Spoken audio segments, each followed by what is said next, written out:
அஸ்ஸலாமு அலைக்கும் வரஹ்மத்துல்லாஹி வபரகாத்துஹு. உங்கள் அனைவரின் மீதும் ஏக இறைவனின் சாந்தியும் சமாதானமும் உண்டாகட்டுமாக. சிந்தனைக்கு சில மணித்துளிகள். வெல்கம், வரவேற்பு. இந்த உலகத்தில் நிறைய இடங்களில் வரவேற்கிறார்கள். பெரிய ஹோட்டல்களிலிருந்து, நகை கடைகளிலிருந்து,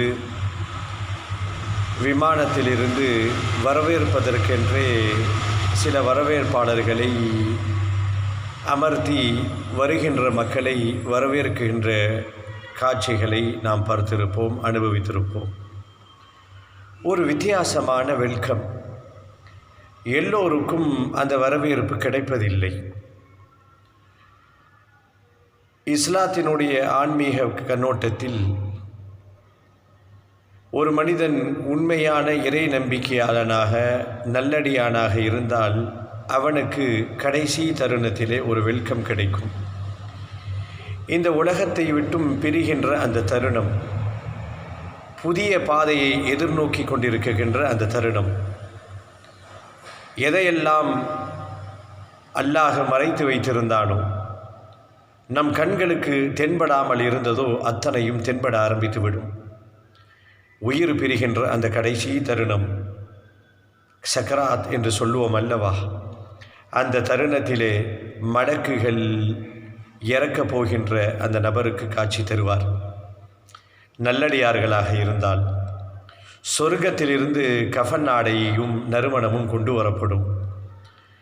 ஒரு விதமான பீதியிலே பார்க்குகின்ற அந்த மனிதனை பார்த்து மலக்குகள் வரவேற்பார்கள்.